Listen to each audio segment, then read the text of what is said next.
Hello, everybody, and welcome to another edition of the Tougies Take podcast. We're back again. It's us, the guys, the fellas, your hockey friends, here for another week of mostly hockey talk.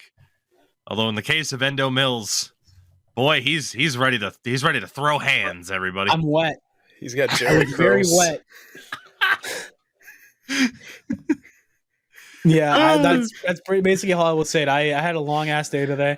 Yeah, started a new work in construction, and that's always great. I always feel like somebody's watching me, and I have no privacy. Oh, it's great. Life is great. Holy fuck! Fucking Home Depot. I will go on a mini tangent here. Home Depot needs to fucking figure out what they're doing with their shipping, because holy shit, we were waiting since 8 a.m. Until 3:30 to get a fucking shipment of material so we could actually start work, and we didn't get it till 3:30, like the entire fucking day. Yeah, so I got paid. I'm still getting paid regardless, but it's like we could be getting this shit done and moving faster, but no, we just didn't do anything. How are you guys doing today on this beautiful eclipse? I was gonna say. So, how Endo? You first. How was your experience with the eclipse, giving everything else that was going on for you? When it finally hit and everything got real dark, it was right when the delivery guy showed up. So it was like the sign of the ruination is upon us. Like we have to finally work. No, it was nice. It was foggy. It's not foggy. It was you couldn't really tell because it was just cloudy as shit in the city. Like it got dark. Like people were like, "Oh, I saw it. It was great." And that was before the actual eclipse happened. And I guess people thought that was all it was, not the fact that it was gonna get really fucking dark in the city for 20 minutes. Right. And yeah, I took some pictures. It was Did you stare straight into the sun? No, because I couldn't fucking see it because it was just fucking cloudy as shit in the city. Yeah. Toronto in April, baby. So here, I was gonna say Sin didn't get to experience it. It didn't line up for him, so he was just busy having a time comparing Endo to Rockwell. That's the highlight of his day. For me, the wife and I took the dog for a walk, and we didn't get that full blackout experience. It definitely got darker. We also didn't get any of those freaking glasses, so we didn't really even. Was get it to see. Only on the East Coast or what?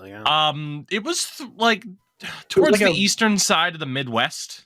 I don't know if Texas experienced it or not, but it was, central to East Coast. The West Coast, you guys got fucked. You got nothing.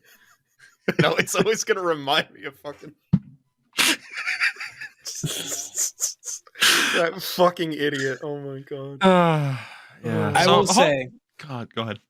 I was gonna say, I will say that I feel like people looking at the sun. I feel like it. I think we had no actual sun directly because of the fucking clouds, but I feel like the whole thing of don't stare at the sun during an eclipse is kind of I don't want to say overblown as a fucking as a tinfoiler wearing tinfoil on my hat being they're trying to stop you from doing whatever, but I have a feeling that it's because people are idiots and they will legitimately just look directly into the sun with their big fucking gaping eyes. Wow, that eclipse is real fucking bright. No. I used to just try to see how long I could stare at the sun when I was a kid. Yeah, have a staring contest with the fucking sun. No one else do that. I'm just ah! Oh my god. Well, it's funny because on that walk I kept going I'm gonna look. But in terms of people being stupid, did you see Trae Young's tweet? Probably not. Trae Young of the Atlanta Hawks tweets out, "So we need glasses or no?" Someone responded, "Trae Young, questionable for Tuesday due to blindness." I love this feature for the injury report. tweeted 13 minutes ago, Hawks Trae Young cleared to practice after finger injury. Nowhere near anything about blindness from staring at the sun, unfortunately. I mean, hey, give it time. You never know. He did say that he survived, though, so that's good. But gentlemen, before we get down to business today, we need to make endurance feel like a third wheel for half a second. All right, your fucking whatever podcast. Yeah. So Sin and I are doing a thing. Sin, after you take the lovely swig of the hot air, would you like to inform people what we're up to? Yeah, we've been sitting on this idea for a while. And it came up because of how many jokes we make on this show and references we make on this podcast and in our day-to-day life regarding Family Guy. And we had this brilliant idea to go back and watch every single episode from the beginning and then review and talk about it as a podcast. And so that is now officially out. Again, when I say we've been sitting on it for a while, idea, months, and we've recorded some, put them in the bank, and that's been done for at least a month at this point. And then Tougie getting COVID and us working for waiting for, artwork and other stuff like that. It's all taken time, but it's finally out. And we're both very excited. I'm particularly excited because goddamn, it's been an absolute blast to record so far. So the links to that, both in audio form, because you can find us on Spotify and Apple Podcasts, and of course we're on video form, just like we are with this particular podcast on the YouTube side of things. We have its own dedicated channel for that deal. That is out, and yeah, Sin and I are just gonna have fun with this. I don't care if 12 people listen to it. It's more so more so for us, really, than anything. But yeah, just because there weren't enough white guys of the podcast out there, we decided to make another one. So here we are. Absolutely. But yeah. I have one thing. One little. So the second it launched, I really, really started hating women. It was weird. Now that I'm on 2 podcasts. Sorry. With the same guy. Disclaimer, that is clearly a joke. What is the over-under for the amount of episodes you pass? For how long it takes you to pass your total episode count for the second Turnbuckle podcast, which hasn't had a fucking episode in how long? Months, January. So the whole deal with that is that Crash and I's schedules just really haven't lined up. His son was in the middle of hockey season, stuff like that. And then, so he and I are still talking about continuing that. We're just trying to lock down a dead set kind of idea here, right? Because I can spin this all into our first viewer question as well. It was in January that we launched, or that we had the last episode, that we uploaded the last episode of that podcast. And right after that was when the whole, hey, Vince McMahon and the WWE are being sued, and here's these heinous accusations. I was already on the fence. Like at that point in January, I wasn't actively really following the WWE too much. Like I was following it, but I wouldn't watch or anything like that. It's like I see stuff on Twitter and Reddit. That's about it. The primary thing that Crash and I would do on that podcast is talk about the older stuff. But then when you're talking about the older stuff, it is intrinsically intertwined with Vince McMahon. Yeah. So then it's like, how the fuck do we even talk about like, oh, Stone Cold and The Rock? And it's like, well, yeah, because Vince McMahon's all over TV at the same time too. And it's just gross, right? Gross. So it's like, well, shit, what do we do? We're both busy. And then obviously in March, Sin mentioned it affected our recording of this Family Guy podcast. It affected our recording of this. I ended up with COVID that I am, a month on, just now finally feeling like back to 95%. Yeah. Which sucks, but it is what it is. And I still kind of feel that way about WWE, right? Our first question is from Cynical Blues, and it has a wrestling spin to it, talking about Cody Rhodes. WrestleMania was obviously over the last 2 nights, this past weekend. I didn't watch it. I saw what happened through, Twitter and Reddit, like I mentioned, but there's still something about that where it's just like very similar to the NHL. The stories that we've talked about over the last couple of years, we talked about it on the last show. Like, we brought up some negative stuff, and Sin's just like, I'm so fucking bummed out. I don't want to talk about hockey right now. And that's been the joke about this podcast over the last few years, is it's been almost documenting our decline in hockey fandom because of a lot of the bullshit that's going on. Not to say we're not going to talk about hockey today or be excited about the playoffs that are coming up really soon. You get the point. Wrestling for me, it's, like right now for me, it's just mostly AEW. And there's a million bajillion wrestling podcasts out there, as much as there's a million bajillion hockey podcasts. Not so many Family Guy podcasts, which is why we're doing that. It's just one of those things where Crash and I are trying to talk about what do we want that to be, when I'm just kind of grossed out by WWE. And I saw a lot of positive reception, like WrestleMania over the weekend. That's really cool. I know Endo was watching it. From your Twitter feed, you enjoyed the hell out of it, which is cool. Yeah. I will never tell somebody, and I talked about this on Twitch, I don't care if it's music, a TV show, whatever. Man, if you like something, go ahead and like it. I'm not gonna, it's been a long time since I was the fucking insecure teenager that's like, you like Justin Bieber? Fucking nerd. Like, who gives a shit? I'm of that viewpoint. Like what the hell you like, I won't judge you for it. I just can't separate art from artist when it comes to the WWE, especially when they went on a full court press this weekend of Vince McMahon's the bad man and he's gone. When in reality, the company is also being sued. People that are named in that lawsuit for having known, maybe not known the full extent, but having known, were on WWE, television this weekend. They brought out Stephanie McMahon, who's named in that lawsuit as someone who knew that at least something was going on. Same with Nick Khan, who's like the CEO of the company. I'd love to. It sounds like the on-screen product is better, and that's what most people care about. Same as hockey. Most people don't give a shit about the stuff that's happening off the ice. They just want to talk about the sick goal that Connor McDavid scored, and that's cool. Like I said, I wish I could separate art from artists, but that's where the whole wrestling thing is right now with Crash and I, is scheduling and just what the hell do we want that podcast to be. In this instance, with our hockey podcast that we have here, we can kind of just decide if we want to talk about the we have that same struggle, I guess, right? Of like, do we talk about the negative? What do we do? At least with the Family Guy stuff, it's like, hey, we can just mention if a joke aged poorly because that show's been on the air for 25 years. Yeah. Some jokes are going to age poorly. Some of them were designed to age poorly. Yeah. So anyway, just because Endo brought that up, I figured I'd mention it. But Cynical Blue's question was, what sports team has a Cody Rhodes-esque story that they've been trying to finish? Because again, Cody Rhodes won the WWE's grand title this weekend. His story? I only started hearing about this guy like this year, so it's like not like he's been suffering, has he?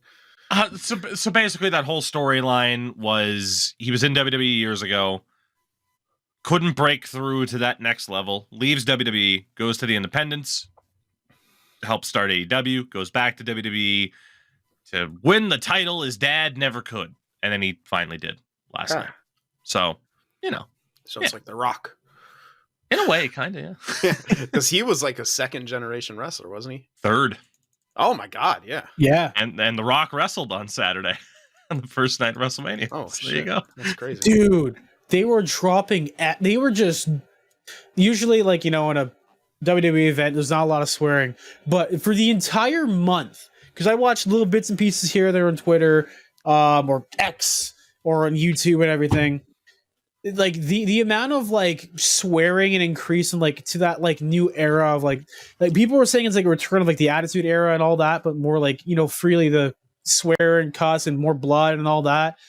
Like it was insane. The entire like pay-per-view was just The Rock just swearing like a motherfucker whenever he wanted to, and it was like a breath of fresh air. Yeah, I had seen the promos he put up on social media, where he just wasn't caring, which is pretty funny. Could I make your son bleed like a bitch? It's like, we don't fucking cut. No, this is my show, don't cut. And then he told the ref, like, if you count, you're fired. And he's like, I bet. And he just steps back. I saw the clip. He's like, I don't fuck around. I don't fuck around. My favorite was, I saw it on Twitter. He's just like, off is the direction in which you can fuck. It's like, oh, he's still got it. He's still got it. I mean, he's probably going to run for president, and he's trying to be as apolitical as possible now. And it's like, okay, Rock, but he is still funny as shit. So in regards to this question, because otherwise I'll sit here and talk about wrestling for a long time and my frustrations that I want to enjoy on-screen stuff, but the off-screen stuff is making it difficult because, hey, hockey, same damn thing. What sports team has a story that they've been trying to finish? So a positive story, right? Like, we won't talk about the soon-to-be Jest Athletics who are trying to finish their story by moving to Vegas and not being able to do so. So now they're going to be playing at a AAA ball field in Sacramento. Yep. Oh, God. Hey, man. I mean, the Blue Jays did that for a bit because, restrictions in Canada. But, yeah, they played in Buffalo. Yeah. And they had to upgrade the facility. But I feel like them going over the playing in Sacramento is already an upgrade in itself because, the stories I've heard about the Oakland Stadium is not good and how it's bad. And certain things I've heard from certain players of the former organization. Yeah. I mean, it is true. Yeah. Like, Oakland Coliseum is It's falling just apart, old, man. Like, I can't remember the last time they renovated it. Like, it looks the exact same as when I went to games as a kid. Yeah, I'm trying to look up their renovation history. You can't find them because they don't exist. Hey, boom, so this roasted. stadium opened in September of 1996. It was renovated throughout 95, 96, and then renovated again. Renovated again. It was relegated. It was renovated again in 2017. And that's kind of it, right? Like, they've in my lifetime, they've had two different renovation projects over the last 30 years. Whereas you look at something like Fenway Park, they have had renovations. It opened in 1912. They've had renovations in 88. They had a massive renovation project all throughout 2002 to 2011. And then another renovation project in 2017, as well as expanding it again in 2022. Yeah, that's what you do. You constantly upgrade a ballpark. You have to. Right. Especially if you're not going to build a new one. And yeah, they haven't in Oakland. And I mean, the city of Oakland owns the stadium at this point. And the problem is, I feel like, and, I'm just speaking in generalities here. I might have the story completely wrong, I'll be honest. But my feeling is, from the outside looking in, is that they're just like, well, if you're not going to commit to us, then we're not going to get the taxpayers to fund the money for these renovations. So it's a fucking it's billionaire owner, man. Like, it's already stupid that taxpayers pay for billionaire owners' stadiums anyway. So, expecting them to renovate it, put all those millions in with like a team that has wanted to get out of there for like over a decade. Mm-hmm. It could be worse. I will say this. It could be worse. You could be like Toronto and have a former mayor sign off on an expansion deal for BMO Field, our field where the Toronto FC play. Have them install, I think it's 40,000 temporary seats that will cost just as much as brand new seats for the World Cup because Toronto's hosting like 3 games. Could be that. Could be. What's bad about that though? Like, it's just because they're temporary and he's not renovating it? Yeah, they're just. They said they wanted to put temporary seating instead of adding additional seating because the original plan was to add a whole extra seats and permanent seats, and then for some reason they went, oh no, we're gonna put they're gonna be temporary seats. So like, it's an expansion that costs the exact same amount of money as it would for regular seats to be there full time, and I guess they just couldn't get the approval for permanent, so they made it temporary. I'll say this in regards to the whole taxpayer situation. Kansas City just said, no, we are not paying for a new stadium for the Chiefs. You do it. You have the money to do it. John Fisher, who owns the Athletics and the San Jose Earthquakes of MLS, has more money than God because his parents were the founders of the Gap. Yeah. You know? So Damn. He's just a trust fund baby through and through. yeah, in April of 2022, Forbes estimated his net worth to be $2.4 billion. And meanwhile, he is just outright fucking over the city of Oakland because he wants that move to Vegas. Honestly, my least favorite part about the Vegas Golden Knights is they have fucked up other sports. And it's mainly been Oakland. Because the Raiders are like, we'll move there. And there's such little heart and soul for the Raiders being there. The Athletics want to move there. And it's just like, what the fuck are you doing? Like, just, yeah, like at least when the Raiders were in like Oakland, even LA for a time, like there was a spirit about them. Like I'm having snow fall off my roof. Oh. Couldn't tell what it was. there was the black hole. Like there were the fans who were always dressed as like pirates and stuff, and like they had this crazy fan base. I don't know if any of that exists in Oakland. I don't think it does. Or sorry, in Vegas. In my Vegas. bad. Yeah. Anyway. But yeah, there was that thing. Like I can't remember the last time. I haven't seen a single person in like Vegas Raiders gear ever. But I still see Oakland Raiders gear. Occasionally, still see LA Raiders gear. Yeah, pretty much. So in regards to this question, I was trying to think of an answer, right? Because I think like with most sports, you could come up with the answer of like, okay, what team's on this long ass journey? I mean, the answer's Toronto. Like the answer's Toronto. Like if you're gonna make that comparison of trying to live up to success of the past of your forefathers, like it's Toronto at this point, and whether or not they can take that step forward. I mean, playoff wise, it's incredibly likely that they'll play the Florida Panthers in round 1.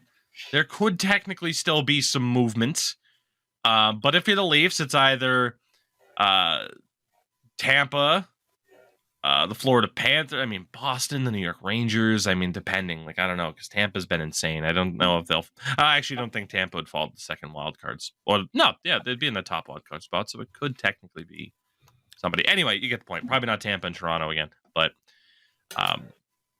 that's the story, right? That's always the story, is will this be the year that the Leafs do it? And even now, the story about the Leafs is like, oh, are they going to rest? Like, I saw Endo's favorite breakfast television host on I love that guy so much. I saw him on Twitter being like, essentially it's a disgrace if they load management Austin Matthews for the rest of the year, let him hit 70. And it's like, but if they do that and he gets hurt, the narrative is, how'd you care more about the regular season than the playoffs? You have to sit him. But then if they sit him, it's, well, he's at 64 goals with 7 games left. You got to get him the chance to get 70. Like, it's there's always that narrative about the Leafs of like, here's why a good thing's going to happen. Here's why it's not going to happen. Yeah. And it's very similar to that whole wrestling storyline of here's why this good thing's going to happen for Cody Rhodes. Here's why it's not going to happen. Right. So, I mean, I feel like the Leafs are the perfect kind of comparison. I mean, obviously they have won in the past, but we're talking about almost 60 years ago now. So I feel like they're the perfect comparison. You could look at other teams. You know, it's tough to say. Like, it doesn't really work for like Premier League or anything like that, because you can't talk about a team that got like relegated and then came back, because that's just not how those systems work. So yeah, I'm going with the Leafs on that one. I'll piggyback off that because I don't know enough about Cody Rhodes. There you go. But it sounds good. There you go. From Bouncy, which player gets your vote for the unlikely hero of the playoffs? He does say for both conferences, but right now, the only teams that we could talk about for sure, Boston, Florida, Toronto, New York, and Carolina, Tampa as well, with 2 playoff spots left to go in the East. The thing about this is, I feel like when you're talking about unlikely heroes on any of those 5 or 6 teams, there's no one that's unlikely. Even on the Bruins, like if Danton Heinen goes off and wins the Conn Smythe, Bruins fans won't necessarily be surprised because he's had a great year. Panthers fans, some people might still say like Sam Reinhart, but he's a fucking 50 goal scorer this year. So that's not a surprise. For the Leafs, if it's Bobby McMahon, I mean, if anybody scores a goal in a Leafs uniform, they're the next Wayne Gretzky for some of that fan base. So, I mean, it's Ryan Reeves. Christ, like Pierre Engvall was the second coming once upon a time. Coming. I watched Kindergarten Cop this weekend. For the first time, maybe ever, if not in a long time. Good Put the movie. cookie down. Good You know what? goddamn movie. I'm gonna go with Gustav Nyquist. Okay. Because he was I remember him on the Sharks and he was pretty freaking good in the playoffs. That'll be my Western Conference pick. Eastern Conference pick.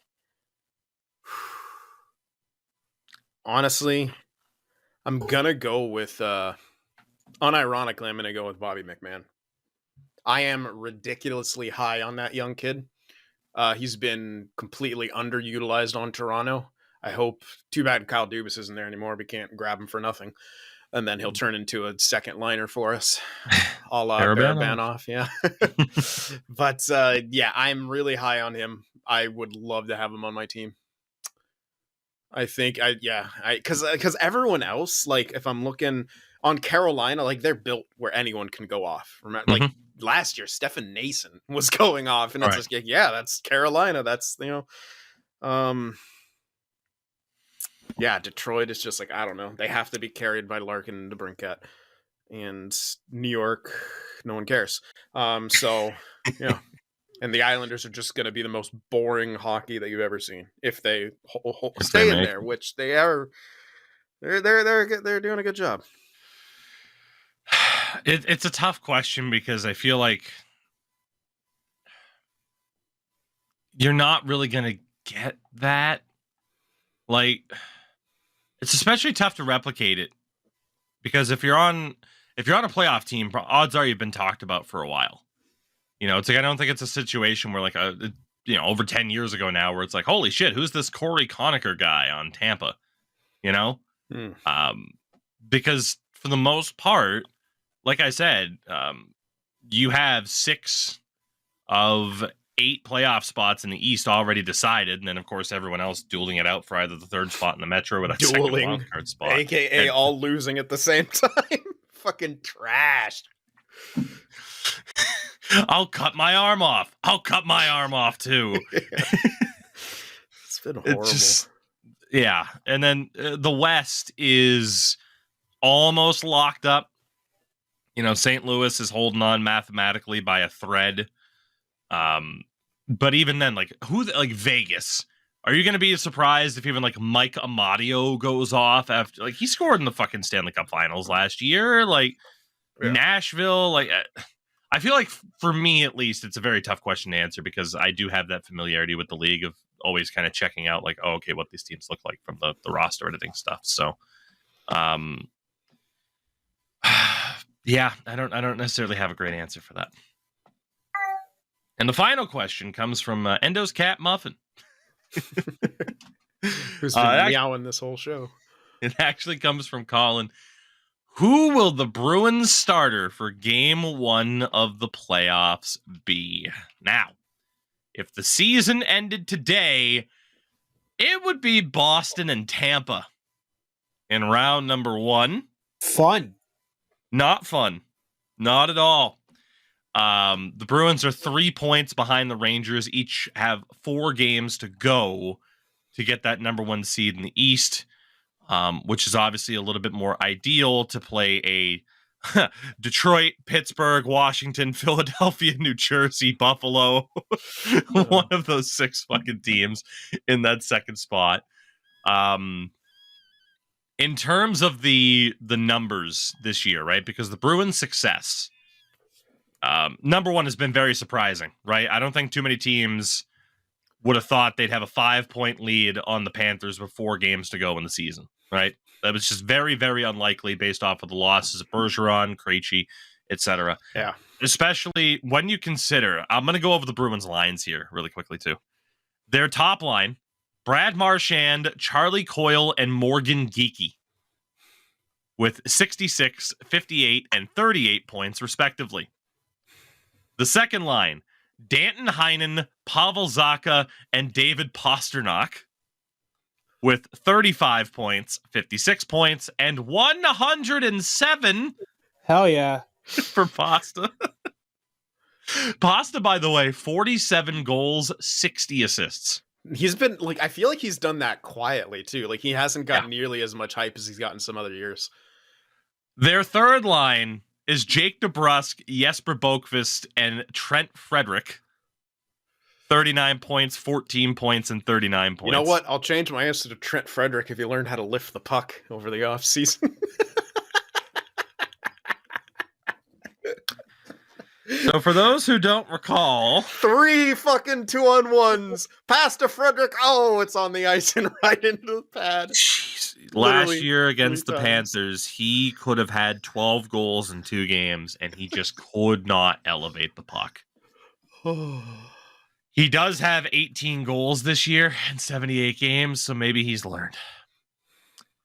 By the way, the points there, like I said, 39, 14, and 39. Their fourth line, James Van Riemsdyk, John Beecher, and Jakob Lauko. 38 points, 10 points, and 8 points. Noted massive Lord of the Rings fan, Jakob Lauko. His Twitter account's great. I love him so much.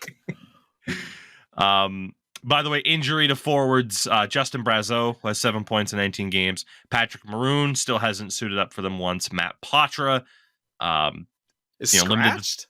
He's injured. Oh, okay. Yeah, he's been limited to 33 games. He had a shoulder surgery. Sucks. Yeah. And then Milan Lucic was limited to 4 games before.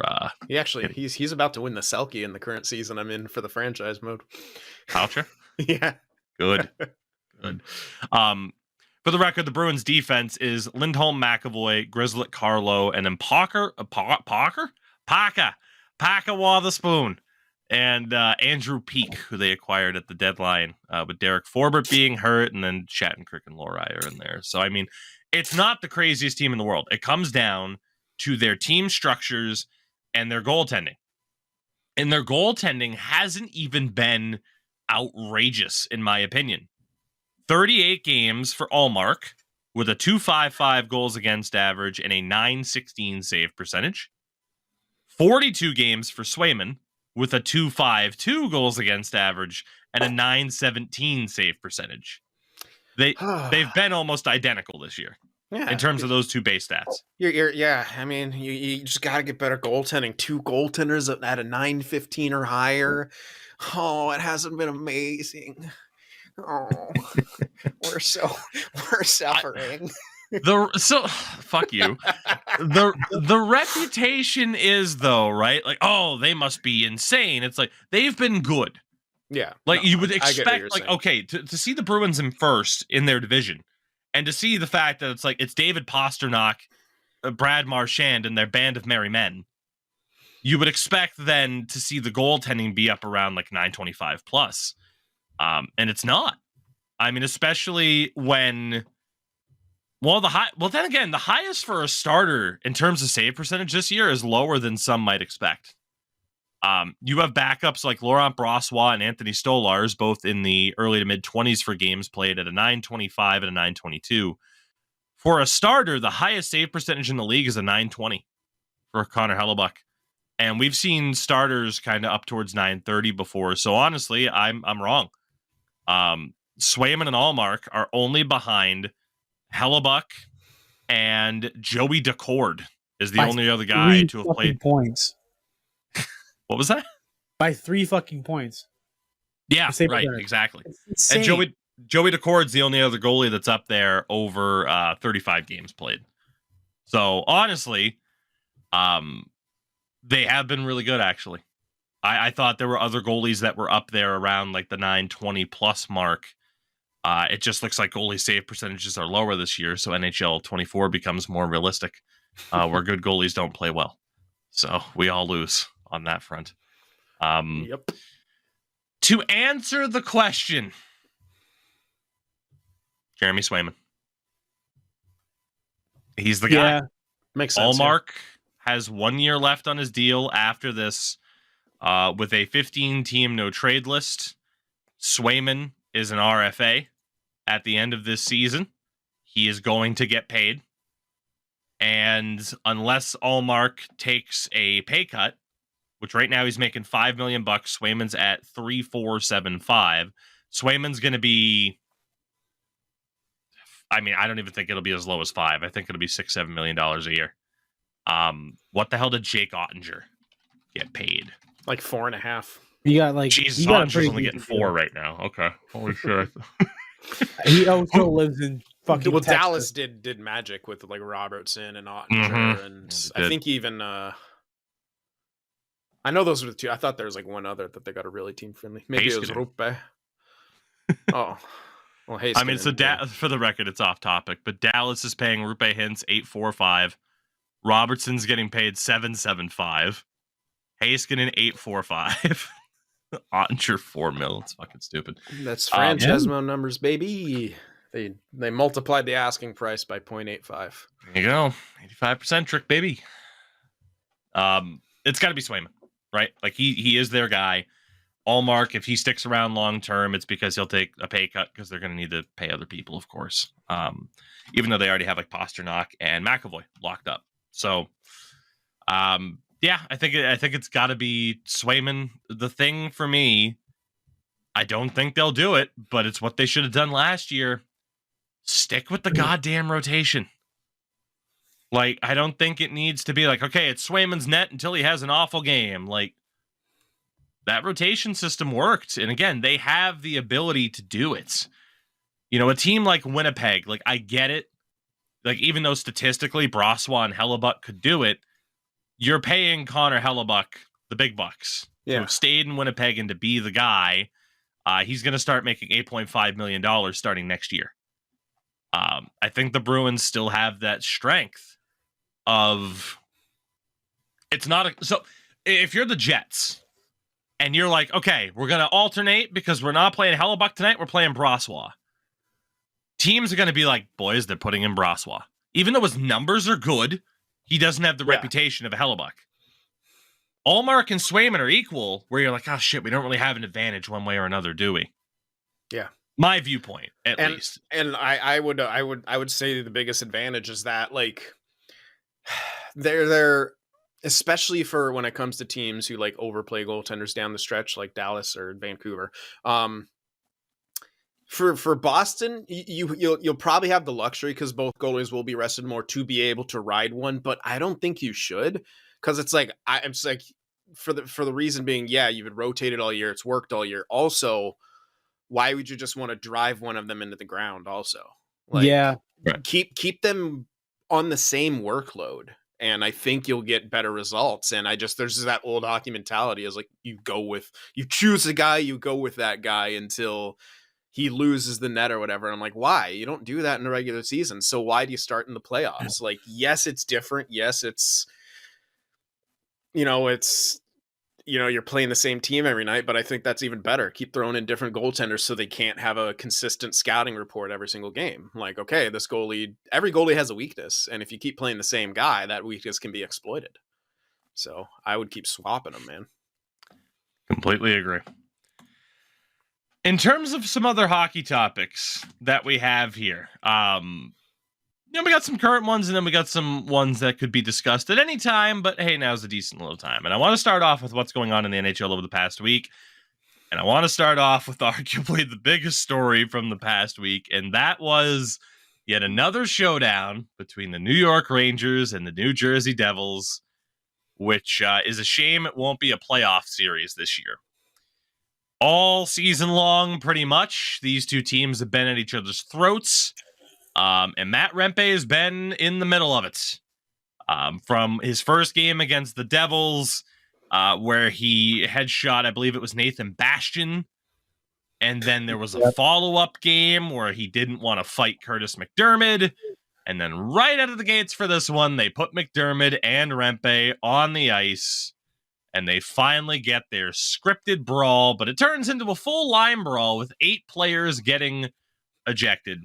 Hell yeah. Hell yeah. Scripted line brawls. Hey, you know what's great? Cool or not? All the racism that came out that Keandre Miller completely manhandled another guy. And it was like, it's Keandre Miller. It's his first NHL fight against a guy who had a bunch of fights and whatever. I was like, what are you talking about? Like, wow, I put him against like a goon, like a hooligan. I'm like, Jesus Christ. Like, guys. I missed all of that, admittedly. I didn't catch any of that, yeah. Then again, it was all over Instagram, and Instagram's just a breeding zone for that kind of shit as of late. I don't know what it is. As of late. Yeah, I don't know. I've seen it a lot more. Well, that's everywhere, unfortunately. But I think this just kind of lends to the fighting debate of my monkey brain will always be like, ooh, line brawl. While at the same time, being able to acknowledge how fucking stupid this was. I don't know. Why does everyone have to fight? Like, it was especially at the beginning of the game. If the game had broken down, I can understand a full line brawl, especially when when you can blame the refs for it. Like, because the refs oftentimes don't call a game right, they lose control of it, and then the players just say fuck it, like fine, we're just everyone's gonna get kicked out and stuff. But yeah, I don't understand why everyone it was kind of neat, I guess. We hadn't seen that in a while, and it's cool that it's the Devils Rangers. But I don't understand why everyone fought. It was reminiscent of, was it Vancouver and Calgary that one time? Oh yeah. They fought on the ice. They dropped over, and yeah, they both put their fourth lines out there, and then there was a rookie for Vancouver. It was his first NHL game, and he stood up to fight against. I can't remember who he fought, but it was against like a veteran fighter, like a veteran enforcer. And then like there was a lot of shit for that, and then Torts went off in the hallway, and there was a scrum in the hallway too afterwards and during the first intermission. Yep. God. So again, I think line brawls are hilarious, right? I think back to like the Penguins Islanders game from over a decade ago where Brent Johnson dropped Rick DiPietro in like one punch. They're fun to watch. But in terms of the code, it's like, what? So, okay, you finally fought Matt Rempe. It's just done then, right? It's done. There's no more. It's just, you got your tussle in there. We're good, right? Or, like, I doubt it is my kind of response to that. Because it's like, well, yeah, Curtis McDermott and Matt Rempe finally fought.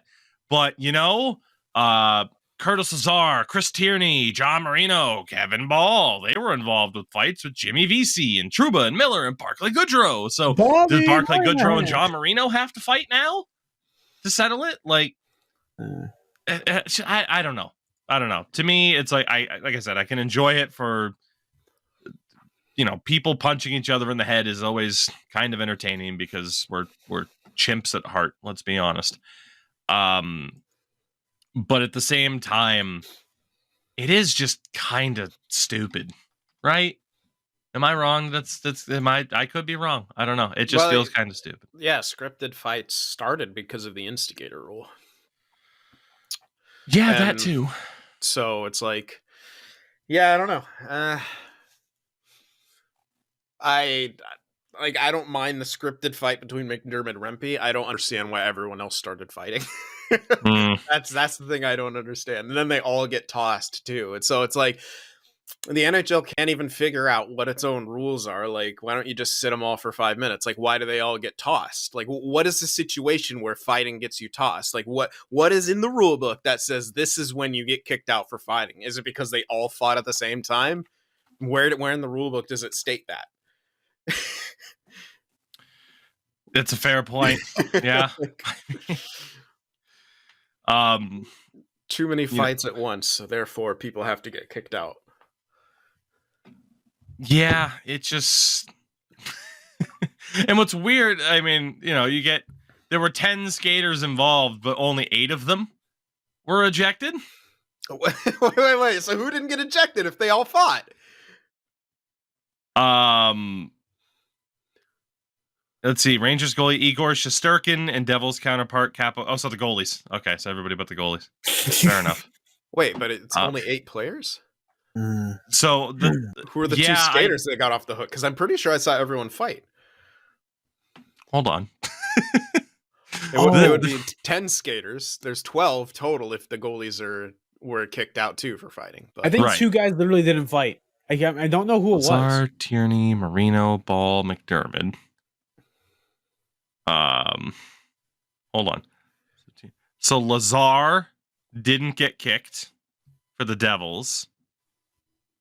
Lazar and Vesey were the 2 that didn't get kicked. Of course. Did they not fight enough? I want to see if Hockey Fights has them on record. Yeah, it counted as a fight.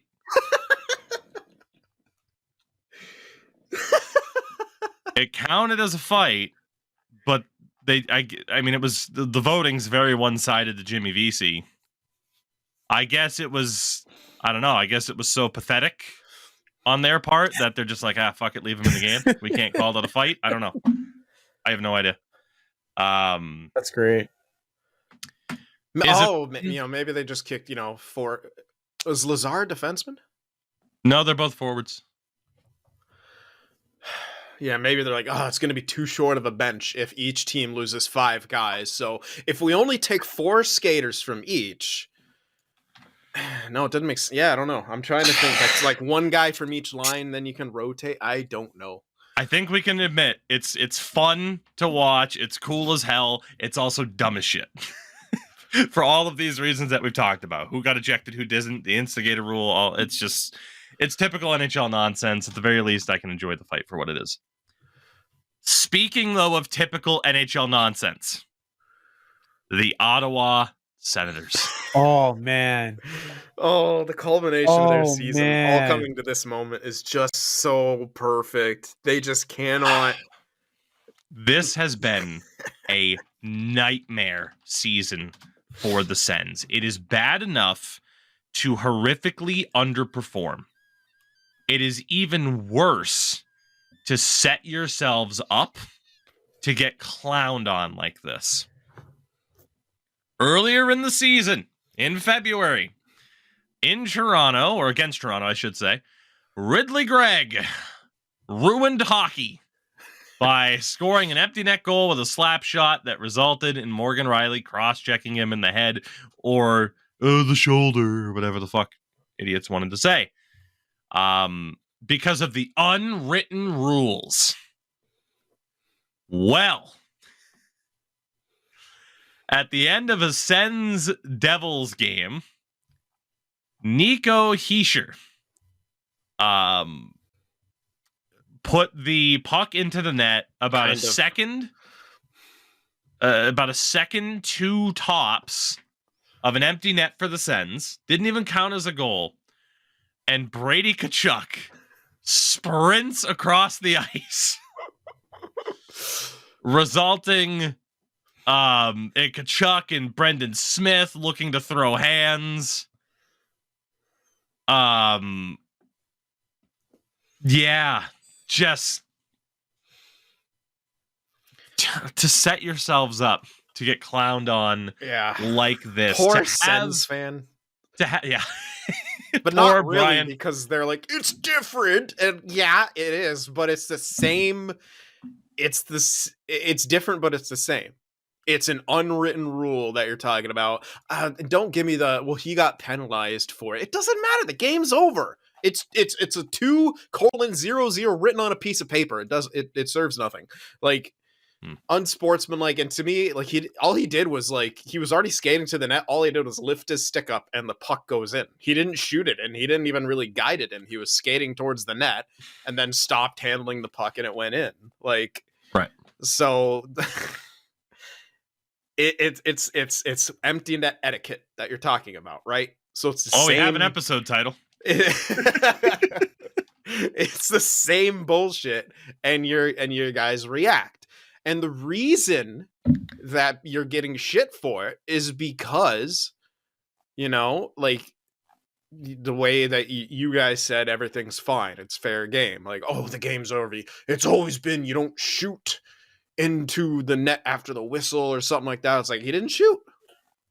So it's you got this minuscule difference of this unwritten rule for either scenario, and that's how they're the same. Yes, they're not the same situations, but it's this gray area that you're talking about. It's illegal to score. It's illegal to shoot into an empty net. Oh, but he took a slap shot. You know, I laughed my ass off when I saw Brady Tkachuk. It's so I just started looking up Needler tweets after that. I'm like, oh, this is gonna be great. Oh, he's had a great time. Even today, I just saw a tweet of his today going after the Sens fans for their thoughts on the defense heading into the season. Yeah, that's just I don't have too much to talk about from this because I think everything that we talked about when the Greg incident happened in regards to just how fucking stupid the code is and the unwritten rules. And we even just talked about it a minute ago in regards to scripted line brawls, for fuck's sake. Something can be cool and funny, but stupid at the same fucking time. And I feel like these last two topics are perfectly in that same realm. It just had to be Ottawa, though. You know, it couldn't have been a different team. It's like Ottawa had to be on both sides of the coin this year, and it's just been a dreadful season for them. Couple other things really quickly. Speaking of a dreadful season, I guess we'll segue to this. I wanted to say as a fan of a team that went away, my heart goes out to the fans of the Newfie Growlers, who even before the end of the ECHL season have lost their team. I feel like you could go into a lot of details, I think, about the financial situation, but I'm going to deem it as financial issues that have cost them their team as hockey continues to struggle to survive in Newfoundland, just because primarily the geographical situation for them is the biggest issue, but unfortunately their ownership group just did not have their shit together from everything that I can tell. And the ECHL just said, all right, fuck it, you're done. And even at a base level, the Growlers had such a good look. Yeah. Great logo and color scheme. I'm sad about that. Yeah, but shit, they had an arena dispute dating back to 2021. Yep. So I mean, there were some signs there for a while. Yeah, kind of doomed the way COVID hit right in their beginning, and also they've tried Newfoundland several times. And as I did kind of a deep dive on this situation, apparently the Newfoundland Growlers, because where they're situated, you actually have to fly at least part of the way. Yeah. They had to pay for that for other teams. Mm-hmm. So that's a huge strain on the ownership group. For an ECL like team, where I'm pretty sure most of the other times they just bus everywhere. It might even be the case in the AHL that they bus everywhere, or most. I don't know. Mostly is my understanding. Yeah, the minors you have to bus. Yeah. It's very rare that a minor team will take a flight to, certain things with some, because some clubs are owned by their NHL affiliates and they can, afford that luxury. In this case, the ownership group for Newfoundland Growlers are not owned by the, Maple Leaf Sports Entertainment. It's a Deacon Sports Entertainment group. Yeah. It just sucks, man, because I'm just thinking about all the people who are out of a job. Yeah, I mean that's the aspect of it, right? It's like the players all had their contracts voided, so I mean you got a lot of players that are out of a job. Yep. You have obviously employees for the team as well, and this is pretty fucked that they get voided, man. They should get payouts. I'm sorry, it's not their fucking fault. Yeah, so the official statement, all eligible Growlers players signed to a standard player contract will release as unrestricted free agents, allowing other league members to sign up to 2 players. So contrarily, you're in the A, you're getting your guaranteed money because you're getting paid by the AHL team, not the NHL team. Yes, But but if, at the same time, with the AHL players, it says all Growlers players under an AHL or NHL structured contract were also deemed ineligible to play the remaining 6 games at the ECHL level. So if you're on an AHL deal, but on an ECHL team, like a lot of players for Carolina happen to be this year because of their AHL situation, you can't go back to the ECHL this year. Yep. At least in the regular season. You can go play in the A. You can get loaned somewhere else. If Because there's you can space. if there's any space on any teams. And But then again, someone's losing a job still. Fourth Yeah. liner on that AHL team is like, well, shit, they're gonna get this new guy, and I'm gonna be scratched. now he's gonna, defect to Russia like fucking Joseph Duszak did, and get into a piss fit after. Yeah, that's a whole different scenario that happened. It sure is. Yeah. I did want to mention too, just to showcase this. So I, again, you guys know I live in Maine. I live in the easternmost state in the U.S. I am still over 1,100 miles away from St. John's, Newfoundland. Jesus. That is how fucking far east it is. In terms of a drive, it is registered as over a day long and over 1,100 miles for me. Crap. Because you have to go through New Brunswick, through PEI, the top of Nova Scotia, take that long ass fucking bridge between Nova Scotia and the other goddamn part. I'm sorry, my geography isn't great. And then go all the way up and around Newfoundland. So you get across the bridge into Newfoundland. You cannot just go straight across the bottom of Newfoundland. You have to go all the way up around the top, drop down, just avoid Dildo, Newfoundland, and then hit St. John on the coast. Good God. Hell yeah, Dildo, Newfoundland. Like, it is... Had Greenland not been a part of North America, it would be the easternmost point. And it is the easternmost point of the continental North America That's crazy. region. Like, it's so fucking far out there. So you got to figure, for the ECHL, you're talking about teams that were in their division. The Adirondack Thunder in Glen Falls, New York. Yeah. The Norfolk Admirals of Norfolk, Virginia. The Maine Mariners. The Three Rivers Lions in Trois-Rivières, Quebec. The Worcester Railers in Massachusetts. And the Reading Royals also in Pennsylvania. That is who they were in a division with and who they'd played the majority of times throughout a season. Outside of Maine, which again, driving, Portland's a couple hours from me. So you're talking about over 1,400 miles on a bus. Ugh. They have no choice but to fly. Otherwise, Jesus Christ, the travel. I mean, it sucks. And to Sin's point about the history, like, you had the St. John's Ice Caps that were there between 2011 and 2017 that didn't make it. Back in the 90s into the early 2000s, they tried the St. John's Maple Leafs for the AHL. This was their first ECHL attempt. Yeah. They had the St. John's Fog Devils in the QMJHL between 2005 and 2008 that ended up moving to Montreal and are now known as the Blainville Boisbrand, I can't French, Armada in the Q that are still there to this day. Oh, Boisbriand. And then there's a litany of junior B teams, senior hockey league teams that just haven't survived over the years. It's a shame because the only time it worked was in the movie Goon. St. John Shamrocks, baby. Basically, yeah. Also, a shame. Yeah, another thing about that ownership group, Deaker Sports and Entertainment also owned the Iowa Heartlanders until July 2023, and they also sold the Trois-Rivières Lyon on Tuesday as well too. So like, none of this makes any sense. They've had a history of having teams and then just shit not working out. I feel like that sports group took too many teams on at once, and it kind of got fucked over.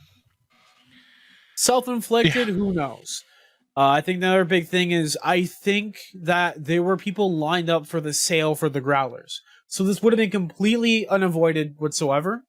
But I have a feeling that the ownership group wanted to make some money instead of actually wanting to pay off their debt and dues.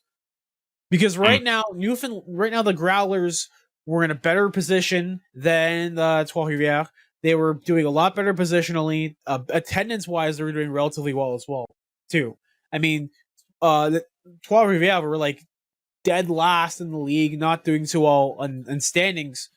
It's kind of like a slap in the face to the fans of the Growlers, who, they have a team that's successful, that's doing well, and the history of success. Like last year, they were first in the North, and they had a pretty decent playoff run, and now it's basically up in smoke because your ownership group took off two more. Yeah, so with the Growlers, it just would have been too difficult, essentially, to wait to find a new ownership group. Maple Leaf Sports and Entertainment didn't view it as worth the cost, essentially, so they didn't take them up. And the ECHL, unlike what they did with old Three Rivers, as I'll continue to call them, with that team, with the Leon, they did take temporary and have taken temporary ownership with that team because the expenses are significantly lower than what it would have been to keep Newfoundland going until they found an ownership group. Yeah.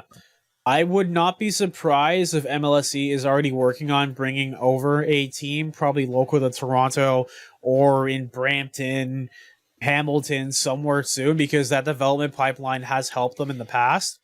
I mean, you have guys like Todd Skirving, who went from being a ECHLer to being a borderline AHLer, and now he's going over to the Florida Everglades, who are basically really strong and looking like front runners to possibly go back to back again, and that's huge.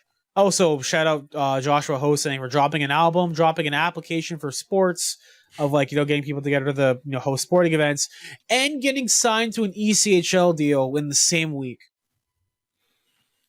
with the Florida Everblades. Shout out to the greatest 66 in NHL history, Josh Jose. Hell yeah. The last current hockey thing to talk about broke today.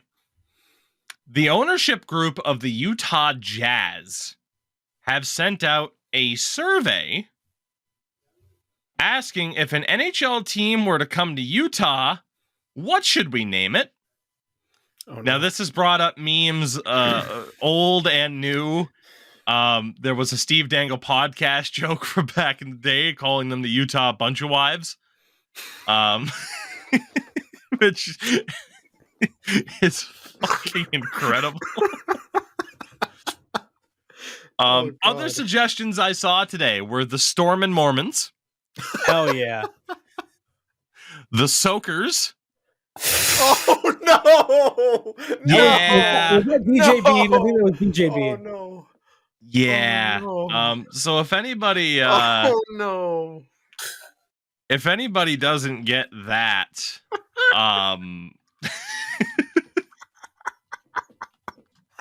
please explain this to the class. I will. So there is a Wikipedia page for this, by the way. Oh, God. Soaking, in brackets, sexual practice. Hell yeah. Soaking, also known as marinating or floating, which is just significantly worse, is a sexual practice of inserting the penis into the vagina, but not subsequently thrusting or ejaculating, reportedly used by some members of the Church of Jesus Christ of Latter-day Saints, Mormonism. News sources do not report it being a common practice, and some LDS members have said that soaking is an urban legend and not an actual practice. Probably. Other reports, knowing church members who have soaked.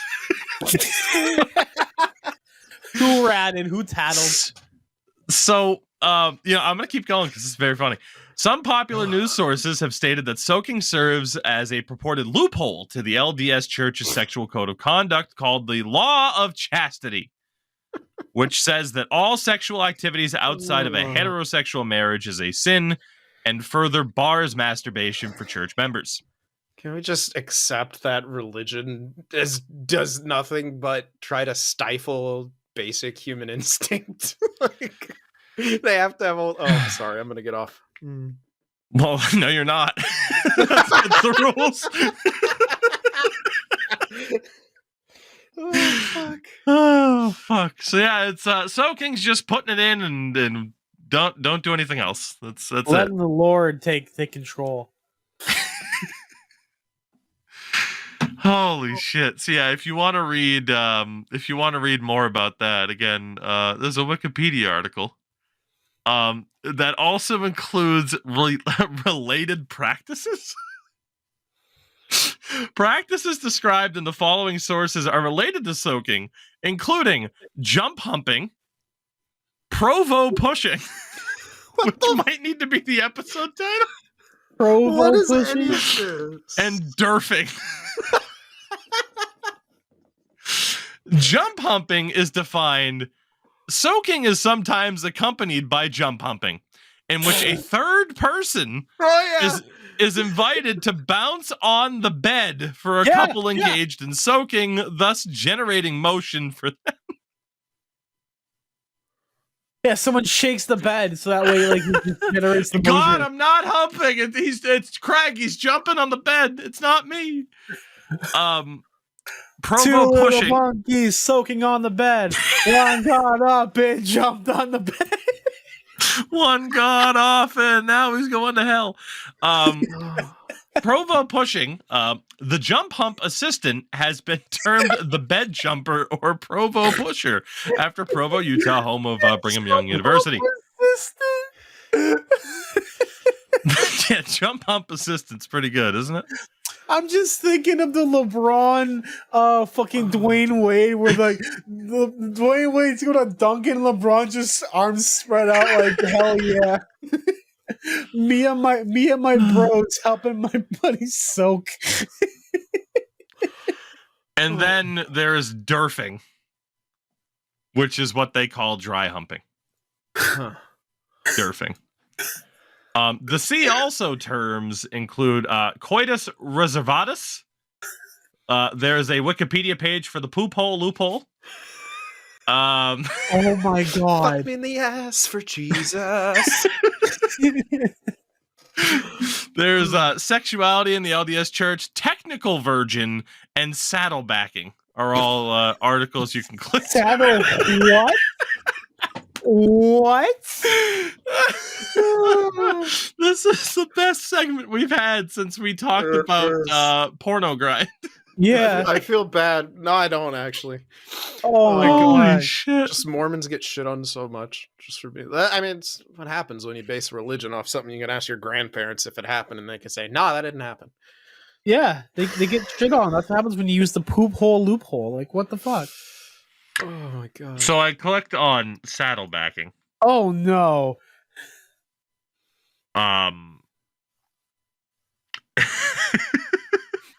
Oh no. It is it is a term from an article. The phenomenon of Christian teens engaging in unprotected anal sex in order to preserve their virginities is it's saddlebacking. But then there's also a follow up. What do you mean there's a follow up? The section below it, there's a Wikipedia article called Rick Santorum's Views on Homosexuality. It has a fucking page. Holy fuck, this rabbit hole it just doesn't stop. That's what he said.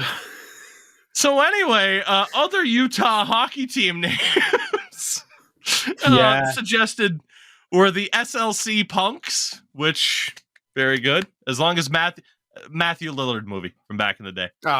As long as he's there for the opening puck drop. There's also the Salt Lake, Utah Tornadoes. The SLUT. They give the guys slut. Okay. Slut. And I saw somebody else suggest the Utah Nordiques, which I thought was fucking hilarious.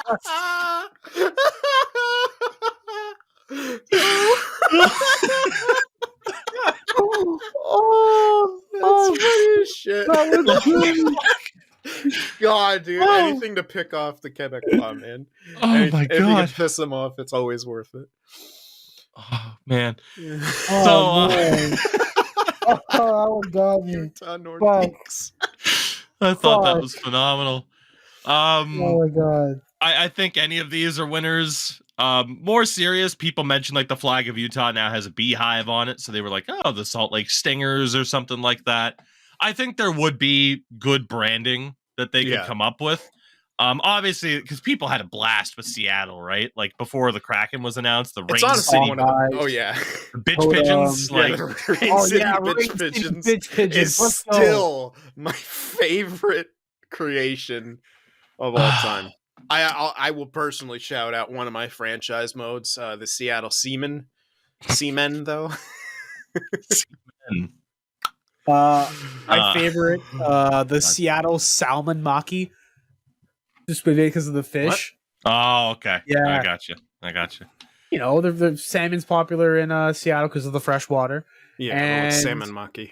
Salmon maki's fucking great. And of course, shout out to the Seattle Sea Cattle. Yeah. I just look forward to this, right? Like, because the idea of hockey in Utah, could it work? Obviously. Like, they have the arena for it. The owner of the Jazz wants them. There's obviously still a ton of talks about the Coyotes, as we're not going to get into that because I want to do the Steve Dangle thing and just walk away whenever that topic fucking comes up nowadays.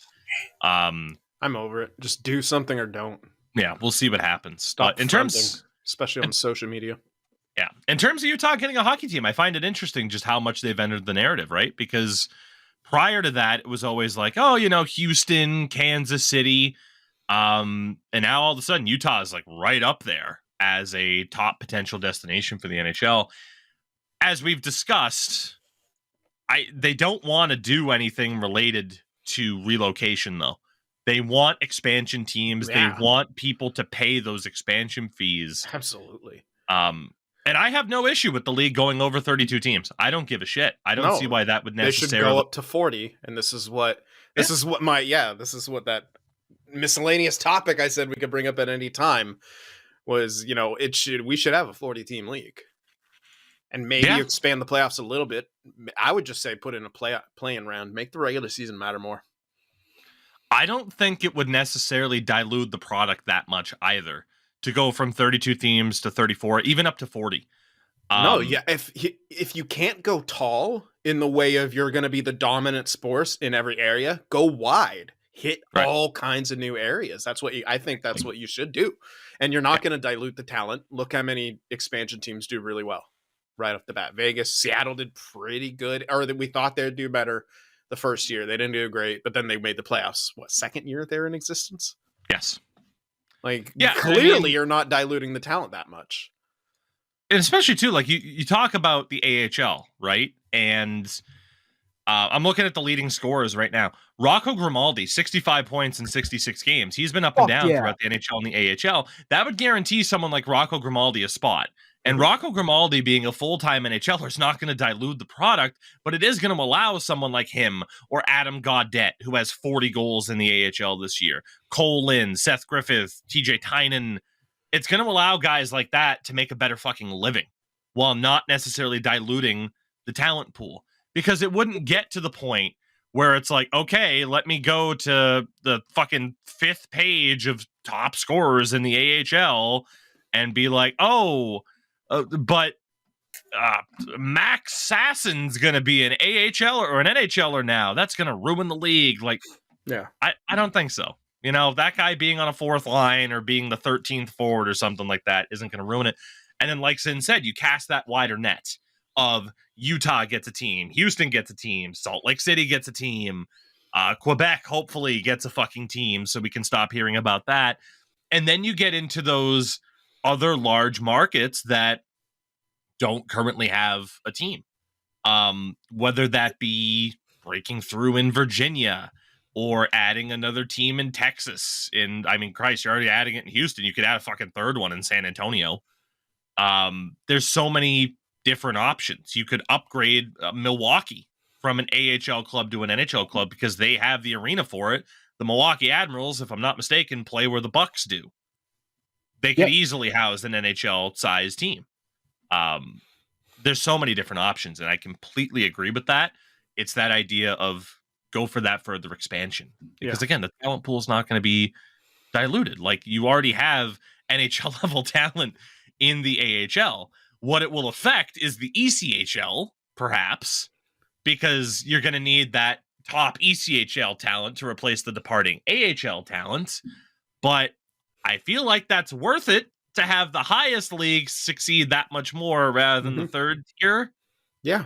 And even then, that talent level will fill in at the third tier. Like, the NHL's talent level isn't going to be diluted. It's going to be the ECHL's, but it's third tier, so it's going to be relatively fine anyway, because people expect it to be third tier professional hockey. Yeah, and there's gonna be people who get jobs because of this. Like that's the end of all things. People are gonna it's only gonna make more money in every single sense of the word. And people who always talk about the dilution of the product, or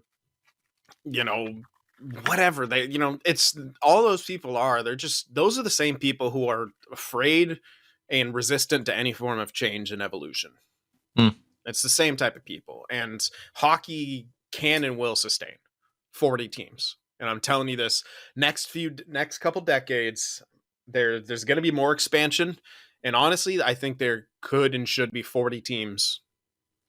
Maybe they redo the divisions, but I think it should just be same divisions. And I already have at least a lot of my list of where I think hockey could and would work. Yeah, I think on a later episode, we can finally go through with that full... I was just going to suggest that, give you guys both homework to come up with two teams, two like locations, two cities for each division that would bring us up to 40. I think that'd be fun. We could talk about that next episode. The rule is, though, you can't move Detroit out of the Eastern Conference because they refuse. Yeah. Columbus as well. Yeah. So, in terms of just a couple other things I want to talk about really quickly, it's almost kind of in the, hey, can you guess who this was type of thing? We got a couple of them.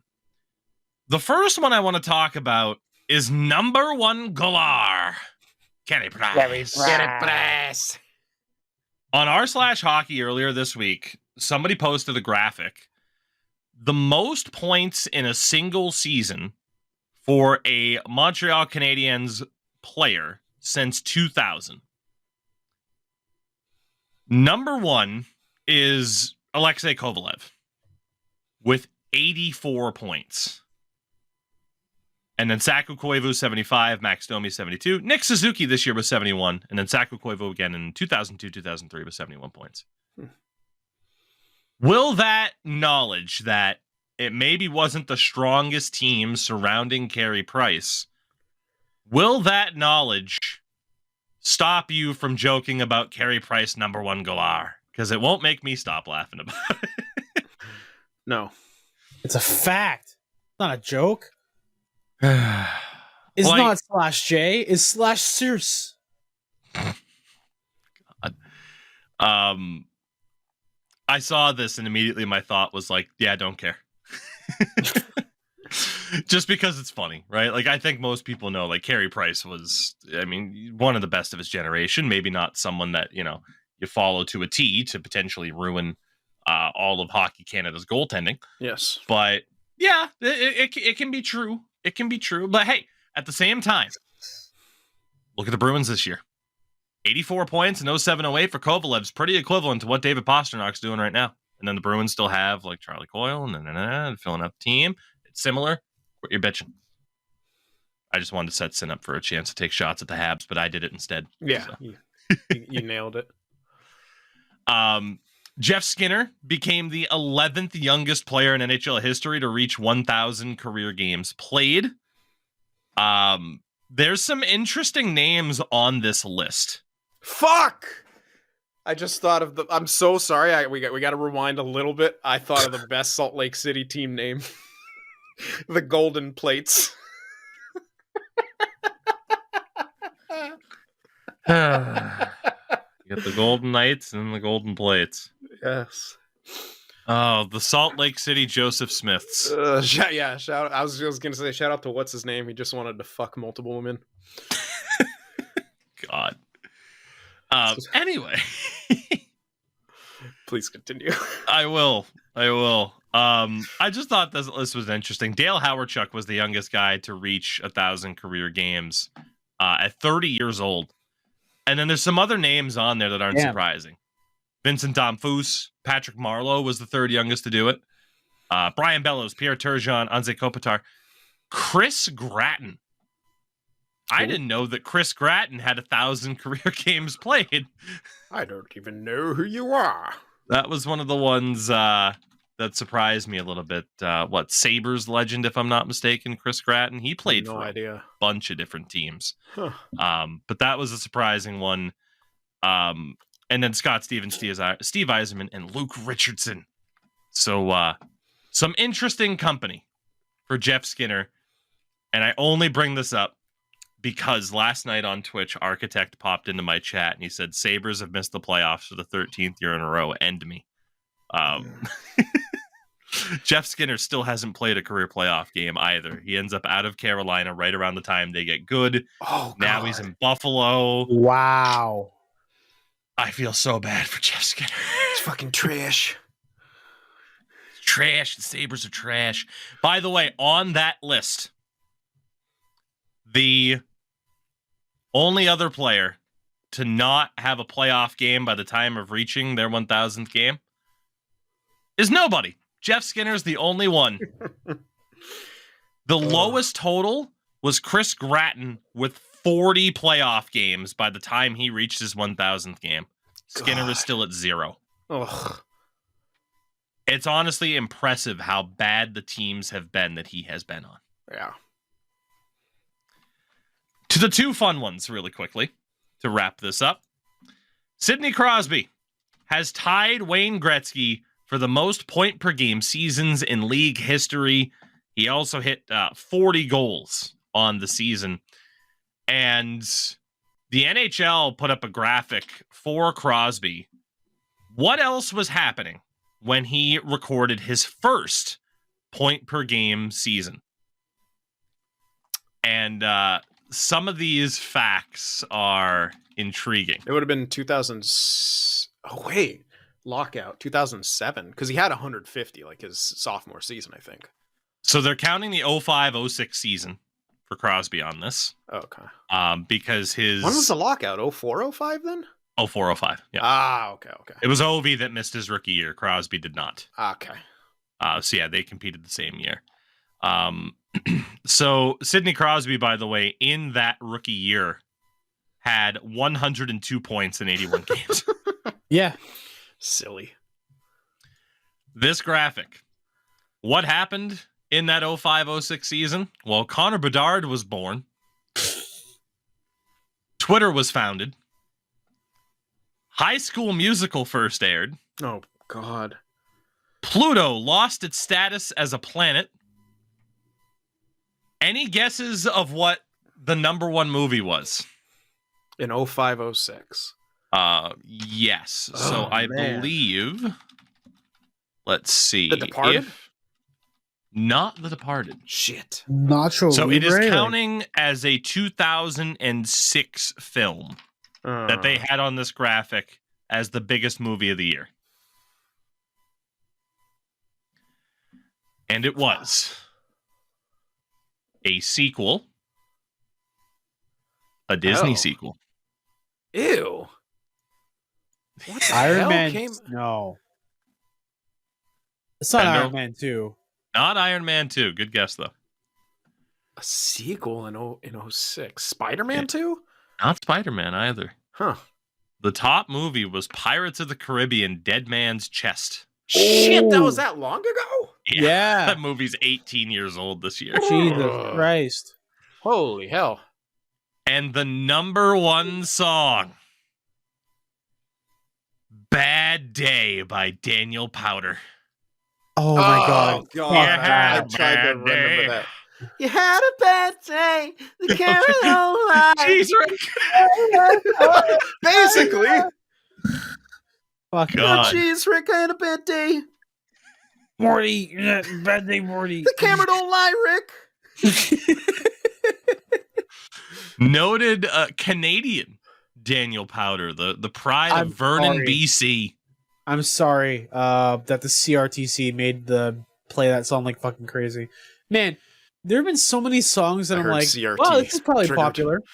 And then I realized it's like, no, the reason why it's popular in Canada is because they have to play Canadian content. Yeah, that's how I discovered Carly Rae got big. Yeah, and Magic. Why you gotta be so rude? Oh, that was. Don't you know I'm human too? God, there's some good ones. There's some good ones. Also because we can't sucks. because we can't mention Wayne Gretzky without also mentioning Connor McDavid. I saw this stat too. Had Connor McDavid never scored a goal in his career, he would still be over a point per game off of assists. That's so fucked. That's similar to the Gretzky stat. If he never scored, he'd still be the leading point getter all time. Yeah, just off of assists. By the way, I think another stat. I don't think we mentioned this yet. McDavid, who's maybe he's already hit 100 assists. If you guys don't know this, do you know the only 3 other players in NHL history who have recorded 100 assist seasons? My guess is Lemieux, Gretzky, and Thornton. No, Thornton never hit it. No? Oh, that's right. He had like 92. Yeah. Was I right about Lemieux and Gretzky? Yes, you were. I mean, yeah, that one almost seems obvious, but yeah, who's the third one? Can we get an era? 70s. 70. Phil Esposito. No. Damn it. Oh, Wait, man. I think. You're close. Bobby Orr. Of course. Yeah. Was Yeah. Bobby Orr. I was like, if you didn't get it, I'm like, oh, you're gonna be so mad, Tougie. Yeah. Well, there we go. Bobby Orr. The last thing to note as we wind down for today is that some history was made today in the WHL as defenseman Landon DuPont became just the 9th player in the history of the CHL to be granted exceptional status. Defenseman, huh? Yes, he is the first defenseman in WHL history and only the 2nd player in WHL history to accomplish the feat after Connor Bedard. Yeah. So I wanted to talk about the history of exceptional status really quick because Sweet. Future Landon shark. DuPont, by the way, is eligible for the 2027 draft. Ah, shit, maybe not. He is currently 14 years old out of Calgary, listed at 5'11 and 170 pounds, Holy by the way. shit! At 14? At 14, Yes. he turns Oh my 15 on God. May 28th. Macklin, spend 4 years in college, bud. we need this guy. He is playing at Edge School U18 Prep. Edge, huh? Hell Yes. yeah. In Utah. Everyone was talking, making jokes about that. Like edging. Again, he's 14 years old in an under 18 league where he had 62 points in 30 games in the regular season, 19 goals, again, as a defender, and 16 points in 5 playoff games. No shit, he was granted exceptional status with numbers like that, right? Like, he looks insane. Yeah. The history, though, of eligible status. The rule was enacted in 2005, and since then, there have been just 9 players to be granted exceptional status. Let me know if, in hindsight, you think it worked out for these players. Oh, man. Any idea, by the way, of the very first to be granted exceptional status? John Tavares. When did they start it? Correct, Endurance. Oh, yeah, okay. 2005, John Tavares was the first player to be granted exceptional status, which was a good call. Mm-hmm. Yes. I mean, obviously, he, to this day, I mean, say what you want about the contract and whatever. John Tavares. He's a monstrous player, yeah. Yeah, I mean, he is absolutely worthy of he should have been granted exceptional status. And for the record, his numbers, by the way, before his first year in his first year in the OHL in 2005, 2006, he put up 77 points in 65 games as a 15-year-old heading into age 16. Yeah. The year That's before nuts. that, he was playing for the Toronto Marlboros AAA team, under 16, where in 72 games, he posted 158 points with 91 goals. And also played a step up in the OPJHL. The, God, what the hell did that stand for? Ontario Provincial Junior Hockey League. Yes, now known as just the OJHL, where he had 28 points in 20 games. He was an absolute monster. He went into junior, was an absolute monster there. His second season, by the way, 06-07 in Oshawa, 134 points in 67 games. Ridiculous. He was a monster before the exceptional status. He was a monster afterwards. Obviously went on to be the face of the Islanders until he wasn't. And still, you're talking about a player now that has a career .94 points per game after 1,103 career games. Great career. Phenomenal. So it worked out for him. Yes. Next. I like The this. second did not happen until 2011. 6 years in between. Defenseman Aaron Grande. Ekblad. Oh, Ekblad. Fuck yeah. Ekblad was granted exceptional status. Yeah, could have worked. Aaron better. Ekblad broke into the league at 18. Concussions, man. He's had some injury troubles for Yeah. sure. Before his first year in the OHL, for the Sun County Panthers under 16 team, AAA level, 34 points in 30 games as a defenseman. So not the craziest numbers necessarily. Goes to the Barrie Colts, takes him a couple of years to really kind of put up those outrageous numbers, but does debut at age 18 for the Florida Panthers, had 39 points in 81 games after being the first overall pick that year. Has had a really solid career, but has also had a lot of trouble staying healthy. He has not played a full season of hockey since the 2018-2019 season. Yeah. Now, obviously, you got COVID in the mix there, but he's been limited to 51 games this year, 71 last year. So He had early injury troubles in his career, man. It sucks. yeah. So still a really, really solid career. I don't think that's one that you're looking at like, oh, man. But, not to the level of John Tavares. Yeah. Next one. The very we all know next and love, year, Connor McDavid. 2012, Connor McDavid was the third player ever to be granted exceptional status. And his numbers Bust. are obviously fucking insane. Jesus Christ. I want to hear these, though. So 2011-12, for the Toronto Marlboros U16 team, Cracked. there was the GTHL under 16 league where he posted 77 points in 33 games. It gets better.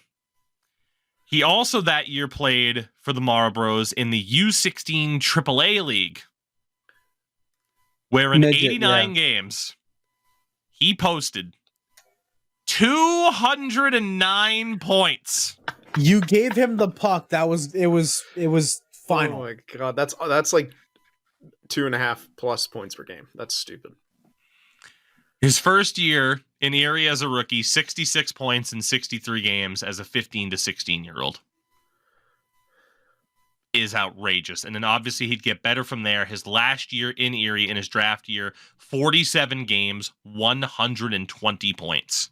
That's while getting hurt with a wrist injury after taking a fight, by the way. Yes. And in the playoffs, he put up 49 points in 20 games with 21 goals.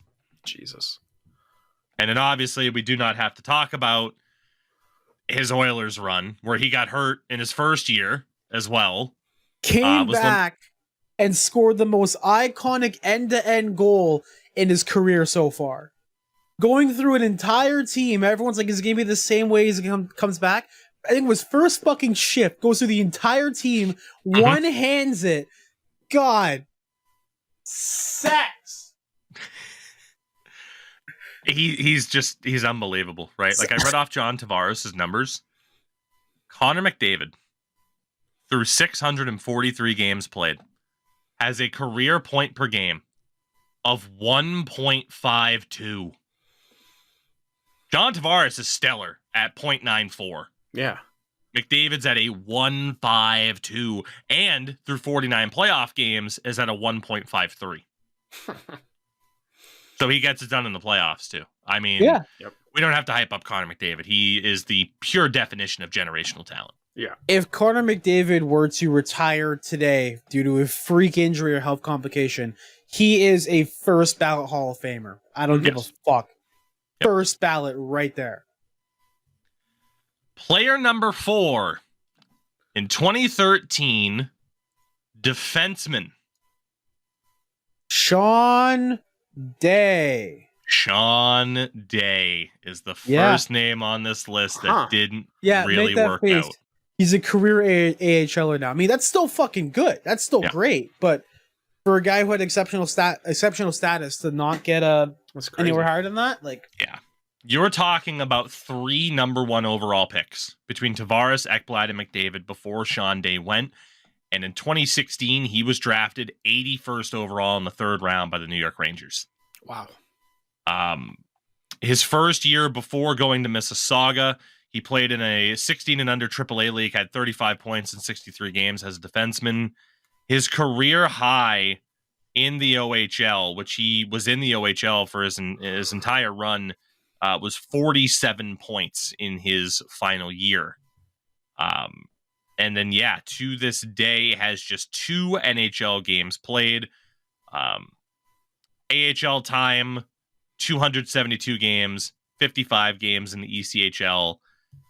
He just never captured what was, seen heading into that, exceptional status. For whatever reason, it just didn't work out. And that's kind of the point of this, is you don't know for sure. But obviously, by the time we get to the end of the list, you'll be able to see, what is the success rate of this? But he was the first guy to miss out. And obviously, that's tough. You go from Tavares, Ekblad, McDavid, and then, who's the next guy? Probably not easy, but is still a professional hockey player to this day. 2015, forward, Joe Veleno. Oh, yeah, Veleno. Yeah, okay. It feels like another kind of miss here. Like, he's been more successful than Sean Day. Went 30th overall in 2018. That first year before going to the Q, he had 52 points in 41 games. And then goes to the QMJHL and doesn't post over a point per game season until age 17. In his draft year, 104 points. The year after his draft year, actually, 104 points in 59 games. Has played on the Red Wings this year all season long, 75 games. He has 227 career games with 63 points, a .28 point per game mark. Not great yet. That's around the time where you're like, okay, man, exceptional status, 3 hits in a row, but then 2 misses. Brings us to 2019. Shane Wright. So far, so good. Remains to be seen, but it looks really good. Yeah, I mean, his numbers, when granted exceptional status, he played in an under-16 league, the Don Mills Flyers, 150 points in 72 games. Okay, that team, I will say one thing about that team. That team might be one of the greatest minor hockey teams to ever play in GTHL. There was a story, I want to talk about this because it's kind of like crazy how that team rallied behind each other. The goaltender of that team and the mother were brutally murdered by their father, by the husband. And the whole team, it was like a free thing that happened, and the whole team rallied behind, the passing of their brother, essentially, with their goalie. And they had one of the greatest they only lost like 3 games all year. It was something no one has ever seen before. And like for that team, for him to have that many points, obviously it's a great player, but like that whole team just bonded behind each other, and like definitely help push up their draft prospects as well. That 2018-19 team as well featured Brant Clark, Brennan Othman, Shane Wright. I mean, there was some big names. It was stacked. on that And that team. goalie was looking like a decent like OHL prospect too. And then obviously Shane Wrighton Jr. does very, very well. Has gotten 6 games with the Kraken this year. They've still been kind of, keeping him in the AHL, letting him ripen up a little bit more, which seems to be the right call. Still just turned 20 in January. Jury's still out, but looking good so far. Then you have Connor Bedard. Yeah. Yep. Not too much else to say there about Bedard. Although in terms of looking at those numbers heading into his exceptional status, Grant for West Vancouver Academy Prep in an under 18 league as a 14, 15-year-old, he had 84 points in 36 games with 43 goals. That's pretty good. Pretty good. And then obviously COVID kind of disrupted his first year in the dub. And then over the next 2 years, he had 100 points in 62 games. And then last year in his draft year, 143 points in 57 games as the captain of the Regina Pats. It's Connor Bedard. Yep. Is that the last player to get exceptional status? Is there There's one more prior to Landon DuPont this year. 2022, Michael Misa. Ah, yeah. This is another one, obviously, that we cannot judge yet because he is not draft eligible until next year in 2025. Saginaw Spirit. Yes, but with that exceptional status, he had 43 points in 27 games for the Mississauga Senators in an under-16 league. His first year with Saginaw, 56 points in 45 games. This year, he has 75 in 67. So still a really solid pace for a young player. The big thing will be this upcoming year. Yeah. The draft year. Do you see that explosion of being well over a point per game? But he's on track. And it's obviously easier to judge forwards compared to defensemen because you can look at certain numbers and be like, oh, okay, Ekblad's numbers weren't crazy, but he did pan out. Whereas Sean Day's, numbers weren't crazy and, well, not so much for him. Yeah. But, yeah, a quick little stroll down memory lane with the history of players with exceptional status, and I am intrigued to see what Landon DuPont can do. Again, now that he is in, or going to be in the W with, oh God, who is he going to be with next year? I forgot who he was granted status for. It's fine. It's unimportant. Landon DuPont. Who the hell is he playing for next year? Or has it not been announced? I don't think it's been announced. So that makes sense. Anyway, gentlemen, today was fun. Yeah. We had a good time. Not every podcast we talk about the history of soaking, but when the topic comes up, you got to take advantage of it, I would say. Got to take advantage. Endurance. What do you have going on? Nothing. Work's in my priority. I'm not sure if I'm going to stream in the next couple of days. Who knows? I'm just going to probably play Road to the Show, hit baseballs, and play Mario Golf for the Switch, which apparently has motion controls. I mentioned it before, and it's been something that Polina and I've been playing. Polina doesn't know how to swing a golf club, so it was fun trying to teach her the motions of how to golf. It was good. It was good bonding. Great way to stay in shape. Yeah. Zen, what do you have going on? Yeah, still got my St. Louis Blues series going. You went Blues. Yeah, we went Blues. Yeah, just did some Vegas-esque trades today, going all in for a playoff run. So that was a lot of fun. And yeah, I'm gonna be launching another series quite soon. Not NHL. I'm very, very, very excited about it. There you go. And of course, you can catch Sen and I talking about 25-year-old animated cartoon. Hell yeah. If you want to. I am still going to be on the Bayball grind in the meantime. Potentially no podcast next week, by the way. I'm still waiting for some other things to sort themselves out, but there is a very good chance that while my wife has vacation from school next week, that we're just going to go on a road trip. So, yeah, keep an eye out on the Twitter side of things. But yeah, there might not be a show next week. We shall see what happens. Yeah. And who knows? There might not be another show ever. This could be the last one. Maybe I, get shot in Tennessee or something. Who's to say? Why'd I have to bring it there? What's the matter with me?